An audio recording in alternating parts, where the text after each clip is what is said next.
اللہ تعالیٰ نے فرمایا والذین جاءوا من بعدہم، اور وہ جو آئے ان کے بعد، یقولون وہ کہتے ہیں ربنا اغفر لنا ولاخواننا الذین سبقونا بالایمان، اے اللہ ہمیں بھی بخش دے، صرف ہمیں نہیں ہمارے ان بھائیوں کو بھی بخش دینا جو سبقت لے گئے ہم سے ایمان میں، اور جو ہم سے پہلے قربانیاں دے کر چلے گئے، جو ہم سے پہلے ایمان لائے تھے، مطلب ہمارے اسلاف، ہمارے وہ نیک لوگ جو گزر چکے ہیں، صحابہ، تابعین، تبع تابعین، ان کے لیے اتنے نیک جذبات رکھتے ہیں یہ کہ جب اپنے لیے دعائیں کرتے ہیں مغفرت کی تو ساتھ ان کے لیے بھی دعائیں کرتے ہیں مغفرت کی، بھولتے نہیں ہیں ان کو۔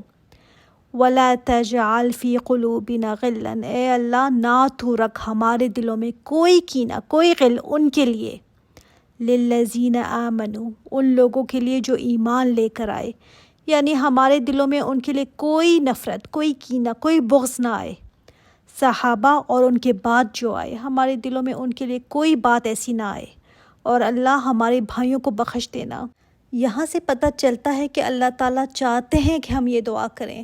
بعض دفعہ اللہ تعالیٰ یہ نہیں کہتے کہ یہ کرو، خبر کے طور پر اس کو بتا کر چاہتے ہیں کہ ہاں یہ کرو، دعا مانگو کہ اللہ تعالیٰ ان کو بھی بخش دینا۔ اللہ تعالیٰ بتا رہے ہیں کہ تمہارا ایمان کا رشتہ ان سے ایسے ہو کہ تم دعائیں کرو ان کے لیے، انہوں نے قربانیاں دیں تب تک ہی دین ہم تک پہنچا ہے نا۔ اچھا غل یہاں پر ان کے لیے آتا ہے جن سے آپ کا کوئی واسطہ، کوئی تعلق ہو۔ اب عام جو ایمان والے ہیں وَلَا تَجْعَلْ فِي قُلُوبِنَا غِلًّا لِلَّذِينَ آمَنُوا، ان کے لیے بھی کوئی کینہ دل میں نہ آئے جو پہلے ایمان لا کر گزر چکے ہیں، اور لِلَّذِينَ آمَنُوا جو بھی ایمان لائے اس کے لیے بھی میرے دل میں کوئی غل، کوئی کینہ نہ آئے۔ اب اس بات کو سمجھیں، بعض اوقات غل جو گزر چکے ہیں نا ان کے لیے تو نہیں آتا، لیکن ہمارے ساتھ کے جو ایمان والے ہیں ان کے لیے آ جاتا ہے، جن سے روزانہ کا واسطہ پڑتا ہے۔ ظاہر ہے بعض دفعہ طبیعتیں نہیں ملتی، لیکن ان کے ساتھ کام کے سلسلے میں واسطہ بھی پڑتا رہتا ہے، تو اللہ تعالیٰ ان کے لیے بھی میرے دل میں کوئی خرابی نہ آئے، کوئی بغض نہ آئے۔ غل جو ہے نا جیسے اغلال، توق، تو یہ بھی ایسے توق کی طرح ہی ہے جو دل میں بے چینی بھی پیدا کرتا ہے اور انسان کو پکڑ لیتا ہے۔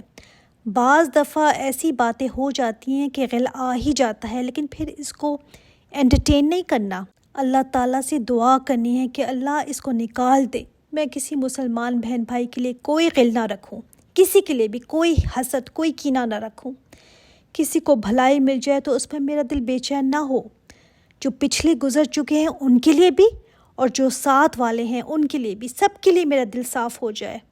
تو پہلے اپنے لیے بخشش مانگے، پھر پچھلے والوں کے لیے بخشش، پھر ساتھ والوں کے لیے، کہ کسی کے لیے بھی کوئی غل نہ رہے۔ ربنا انک رؤوف الرحیم، اے اللہ تو بڑا شفقت کرنے والا، بڑا مہربان ہے، رحیم ہے، تو یہ رحم کر دے کہ میرے دل سے ساری باتیں نکل جائیں جو غل کی ہیں، نفرت کی ہیں۔ جب غل آئے نا کسی کے بارے میں تو سب سے زیادہ اسی کے ساتھ اچھا کرنے والا بن جائیں، اسی کے ساتھ بھلائی کرنے والا بن جائیں، تو اس سے غل جو ہے وہ خود بخود ختم ہو جاتا ہے۔ الم تر الی الذین نافقوا، کیا نہیں تم نے دیکھا ان لوگوں کو جنہوں نے منافقت کی؟ کیسے منافقت کی؟ یقولون وہ کہتے ہیں لاخوانہم الذین کفروا من اہل الکتاب، وہ کہتے ہیں اپنے بھائیوں سے۔ کون سے بھائی؟ مسلمان کا بھائی تو مسلمان ہوتا ہے، لیکن منافقین اپنے آپ کو کہتے تو مسلمان تھے، سوسائٹی میں بھی کہلواتے مسلمان ہی ہیں۔ اگر کوئی فارم فل کرنے کو کہا جائے تو ریلیجن کے خانے میں یہ اسلام ہی لکھتے ہیں، لیکن حال کیا ہے کہ کہتے ہیں اپنے بھائیوں سے۔ کون سے بھائی؟ الذین کفروا من اہل الکتاب، جنہوں نے کفر کیا اہل کتاب سے۔ یہ منافقین یہودیوں سے کہتے تھے، اور عبداللہ بن ابی نے یہود کو میسج بھیجا تھا، میں نے آپ کو پہلے بھی بتایا تھا نا کہ انہوں نے کہا تھا لئن اخرجتم لنخرجن معکم، اگر تم نکالے گئے تو ہم ضرور تمہارے ساتھ نکلیں گے۔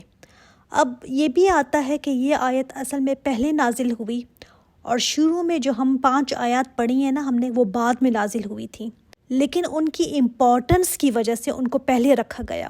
قصہ وہی بنو نذیر کا ہی ہے۔ یہ باتیں میں آپ کو شروع میں بتا چکی ہوں کہ کیسے منافقین نے یہودیوں کو کہا تھا کہ تم جمے رہنا، ہم تمہارے ساتھ ہیں، لیکن یہ آیات بعد میں آئیں اور انہوں نے کیا کہا تھا؟ وَلَا نُطِيعُ فِيكُمْ أَحَدًا أَبَدًا وَإِن قُوتِلْتُمْ لَنَنصُرَنَّكُمْ، اور کیا کہا تھا منافقین نے یہودیوں سے کہ تم نہ اطاعت کرنا کسی ایک کی بھی، اور اگر تم سے لڑائی کی گئی تو ہم ضرور تمہاری مدد کریں گے۔ یعنی سب مسلمانوں کی طرف سے ہمیں آرڈر جب آئے گا نا جنگ کرنے کا تمہارے اوپر، چڑھائی کرنے کا، تو ہم بالکل ان کی اطاعت نہیں کریں گے۔ اپنے منہ سے یہ بتا رہے تھے کہ ہم آپ صلی اللہ علیہ وآلہ وسلم کی کوئی اطاعت نہیں کریں گے اگر وہ کہیں کہ تمہارے اوپر چڑھائی کرو۔ وَإِن، اور اگر قُوتِلْتُم، لڑائی کی گئی تم سے، لَنَنصُرَنَّكُمْ، تو ہم ضرور مدد کریں گے تمہاری۔ کس کے خلاف مدد کریں گے؟ مسلمانوں کے خلاف۔ یعنی کسی مسلمان سے یہ بات ایکسپیکٹ کی ہی نہیں جا سکتی کہ کوئی اپنے آپ کو مسلمان کہتا ہو اور جب مشکل وقت آ جائے تو وہ کافروں کے ساتھ جا کر مل جائے، مسلمانوں کو چھوڑ دے۔ ایسا کام صرف منافقین ہی کر سکتا ہے جو اس زمانے میں کرتے تھے۔ وَاللَّهُ يَشْهَدُ إِنَّهُمْ لَكَاذِبُونَ، اور اللہ گواہی دیتا ہے کہ یہ بے شک جھوٹے ہیں۔ اللہ تعالیٰ نے پیچھے صادقون کا ذکر بتایا تھا کہ وہ کون ہیں اور کون ہیں کاذبون۔ کمپیریزن کر لیں، وہ کیا کرتے تھے اور یہ کیا کر رہے ہیں۔ سچے اور جھوٹے اللہ کی نظر میں کون لوگ ہوتے ہیں؟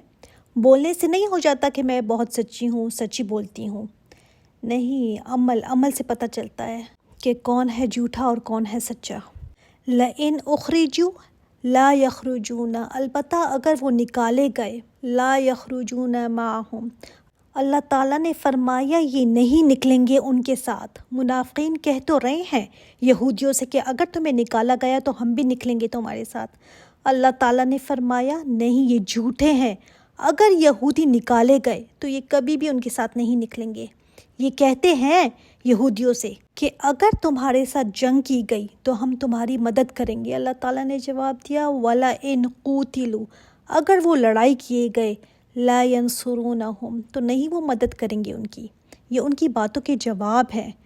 وَلَئِن نَصَرُوهُمْ، اور اگر مدد کے لیے یہ آ بھی گئے، لَيُوَلُّنَّ الْأَدْبَارَ، تو ضرور پھیریں گے اپنی پیٹھیں۔ یعنی صرف ان کی باتیں ہیں، یہ ان میں نفاق ہے۔ یہ ایسے لوگ ہیں جو بچ بچ کر چلنے والے ہیں، یہ اپنا فائدہ دیکھنے والے لوگ ہیں کہ کہیں ہمیں نقصان نہ ہو جائے۔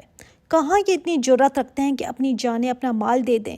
اگر انہوں نے یہ سب دینا ہی ہوتا تو مسلمانوں کے ساتھ نامخلص ہو جاتے۔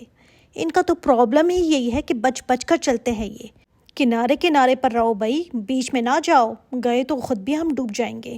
یہ کنارے پر رہنے والے لوگ ہیں، جب بھاگنے کا ٹائم آئے تو بھاگ جائیں۔ اللہ تعالیٰ نے ان کا پول کھول دیا۔ ثم لا ينصرون، اللہ تعالیٰ نے فرمایا پھر نہیں وہ مدد دیے جائیں گے۔ اللہ تعالیٰ ہمیں ہر قسم کے نفاق سے بچائے، آمین یا رب العالمین۔ سبحانک اللہم و بحمدک، اشہد ان لا الہ الا انت، استغفرک و اتوب الیک۔ السلام علیکم ورحمۃ اللہ وبرکاتہ۔